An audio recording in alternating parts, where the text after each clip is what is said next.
Меня пригласил Марк Анатольевич Захаров к себе в деканат и сказал: вот, Сереженька, говорит, ты никогда не задумывался, что в таком большом мегаполисе, как Москва, нету азиатского театра? А зачем вы ставите трагедию? Моя мама посмотрела твой спектакль и как будто вот отпустила ее. Россия же это Азия, говорит он. И вот друг очень долго плевался. Мы такие же, как вы, ребята. Альтермодерновый, транскультурный азиатский театр.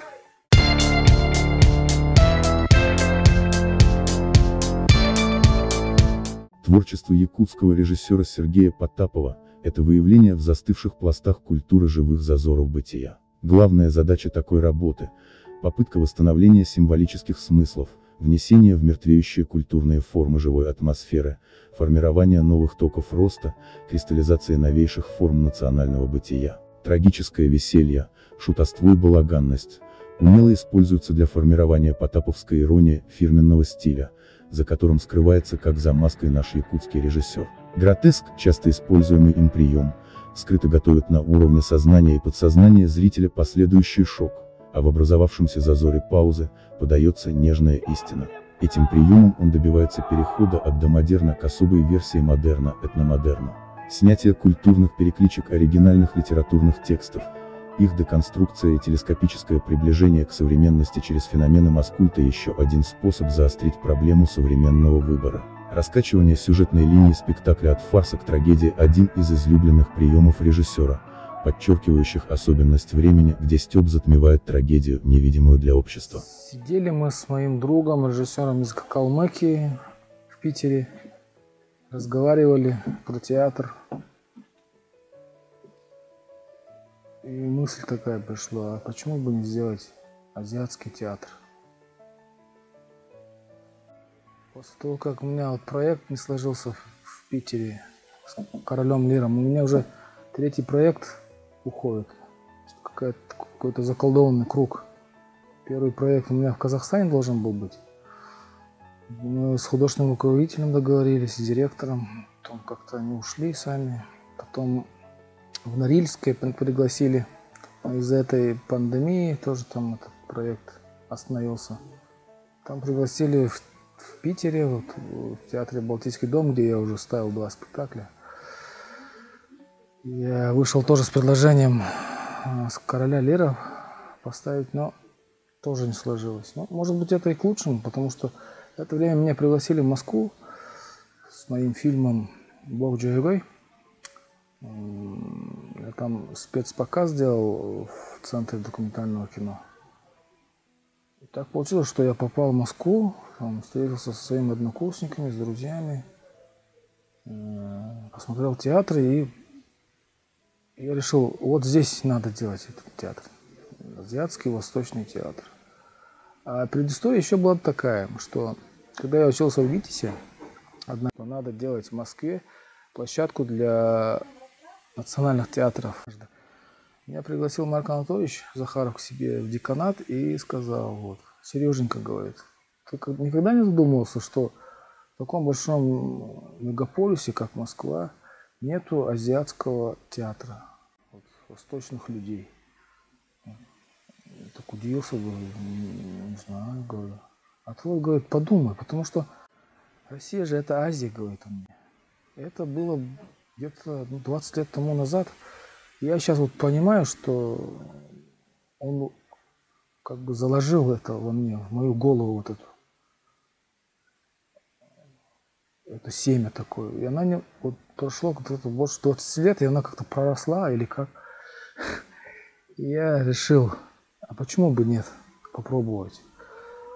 Походил по театрам московским, встретился с очень интересным человеком, она директор центра Мирхольд, известный театральный критик, вот, Ковальская ее зовут. И я ей тоже рассказал про свою мысль, вот так-то, так-то. Она очень так подключилась к этому и говорит: давай делаем, давай будем работать над этим. Вот. Мы сейчас вот начинаем вот этот проект. Как бы мы для себя так сформулировали, что это такой будет альтермодерновый транскультурный азиатский театр, где будут играть азиаты, ну, артисты азиатской внешности. Вот. У нас много республик в России, тюркских, и не только тюркских. Вот. И вот собрать там в Москве артистов и с ними попробовать ставить спектакли, которые уходят из своей национальной среды и идут куда-то дальше. Притом таких людей много, особенно среди артистов тоже, которые там в Москве ошиваются. На самом деле очень сложно с азиатской внешностью, хотя мы все знаем русский язык, многие даже без интонации говорят, да, но устроиться, работать в театре очень сложно в Москве. Вот, где-то, вот это тоже, может быть, сыграло. И еще режиссерам сложнее, потому что в основном театры большие академические, там просто так прийти и сказать: я хочу у вас поставить спектакль, это просто невозможно. Театральный мир в каждом театре он очень закрыт. Вот. Хотя пытаются сделать какие-то свободные площадки, где может молодой режиссер как-то себя реализовать, но этого мало. Вот. Но разговоры, конечно, ходили всегда, что надо делать в Москве площадку для национальных театров, потому что иногда бывает, что национальный театр приезжает в Москву и нету места, где показать свои спектакли. Иногда за очень большие деньги театр предоставляет им площадки, но это как бы, очень сложно. В мусульманских, тюркоязычных странах в театрах любят комедии. Там мало драм, трагедий. Трагедий, можно сказать, вообще нет. У меня вот случай такой произошел в Башкирии. Я ставил Мустая Карима к его юбилею. Его, можно сказать, одну из лучших его пьес «Ночь лунного затмения». Я у них спрашиваю: у вас в театре вообще трагедии есть? Они говорят: нету. А что вы играете? В основном комедии играем. Народу нравится это. Меня возил один шофер, татарин. И он мне тоже говорит: я слышал, что вы трагедию ставите. А зачем вы ставите трагедию? И так жизнь сложная. А нам еще потом предстоит еще это посмотреть на сцене. И потом он говорит: у меня мама, говорит, она потеряла своего мужа, моего брата. И говорит, ей очень сложно в этой жизни. И как-то еще она очень любит ходить в театр. А вдруг она вот посмотрит твою трагедию, и ей, мне кажется, будет плохо. Я так думаю, так вот. Ничего не сказал. А потом после премьеры мы едем с ними, он такой веселый какой-то, радостный. Он говорит: ты знаешь, говорит, моя мама посмотрела твой спектакль и как будто вот отпустила ее. Да? Вот здесь произошел чистый театральный катарсис. Да? И бывает так, что когда люди, у которых какой-то сложный путь в этой жизни, смотря на сцену, где происходят еще какие-то ужасные вещи, они как-то освобождаются, оказывается. Вот.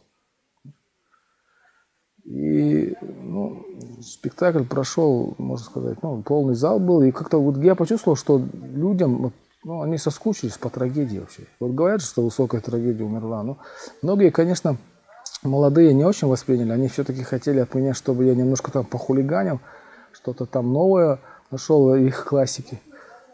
И после того, как я поговорил с дочкой Мустая Карима, Разиля Мустаевны, как-то я понял, что я не смогу этого сделать, и я больше немножко чуть классически поставил спектакль.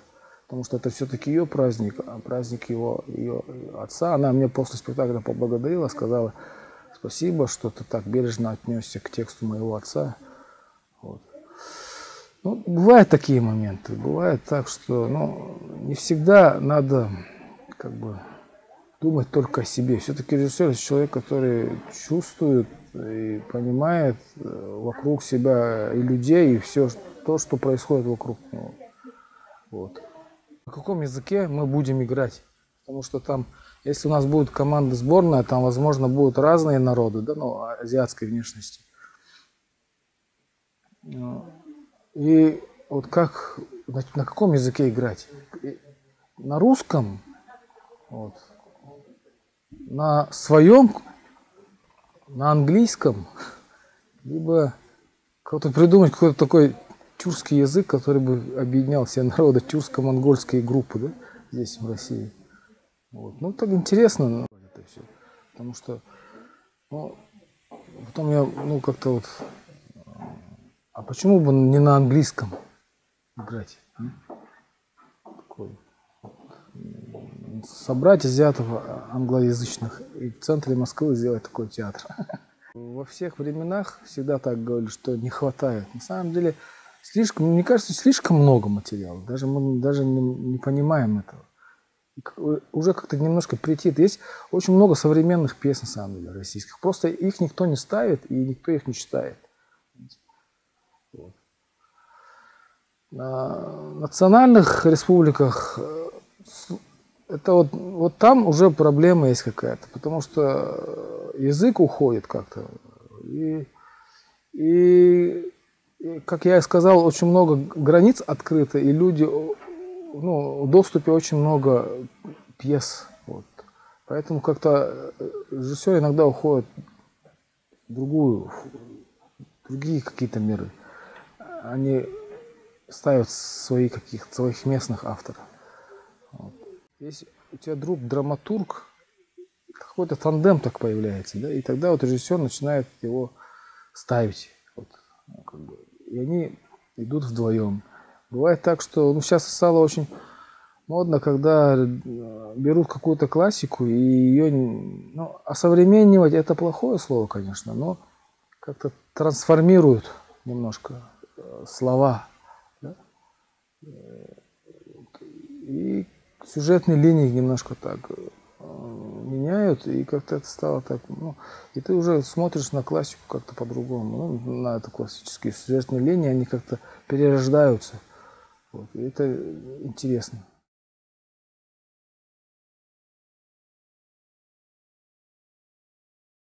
Я встречался в Москве с одним своим знакомым, он сказал, что его друг очень долго плевался. Я не знаю, почему. Он говорит, наш общий знакомый, я не буду говорить, кто это, но он сказал, что это самое ужасное, что он видел в этом мире. Но мне кажется, это тоже интересно. Не знаю, ну, у каждого человека свое мнение. Ну, где-то я к Минкину как бы отношусь так спокойно, потому что я понимаю, что есть такое как бы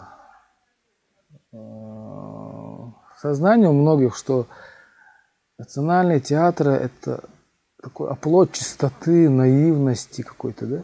И они как-то есть такое немножко как к маленьким, да, вот так относиться, как старший брат такой европеец.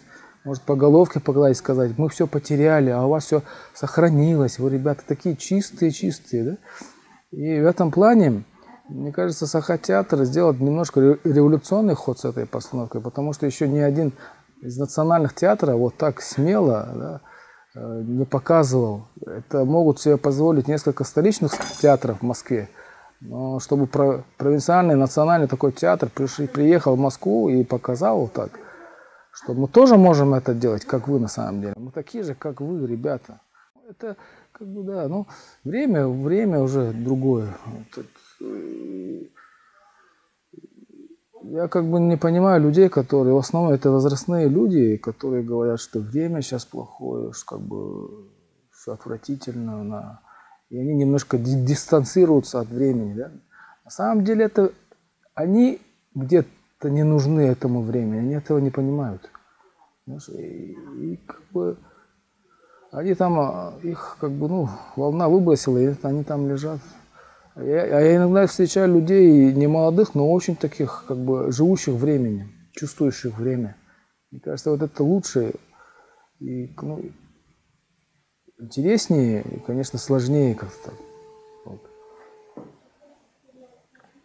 Ну, насчет этого, да, спектакли, они очень быстро умирают, забываются, если их не играть периодически. Все время надо играть, все время чувствовать этот материал, жить в этом режиме, у нас вот так, ну и зрителей мало, город маленький. Это такая судьба у спектакля «Рано умирать». В этом плане кино, конечно, выигрывает. То, что остается на пленке, она так и остается на пленке. А театр — это тоже то, что происходит сейчас, в эту минуту, в эту секунду. Там идет живая энергия, живой контакт с зрителем, и это все теряется очень быстро. И так много моих спектаклей так и ушло.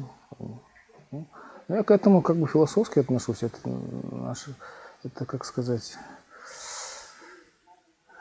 такие вот драмы нашей профессии, можно сказать. Ну, насчет Гамлета я еще могу сказать, что просто у нас были такие очень жесткие условия, поставленные театром, что мы должны были там чуть ли не за 15 или 16 дней поставить эту пьесу.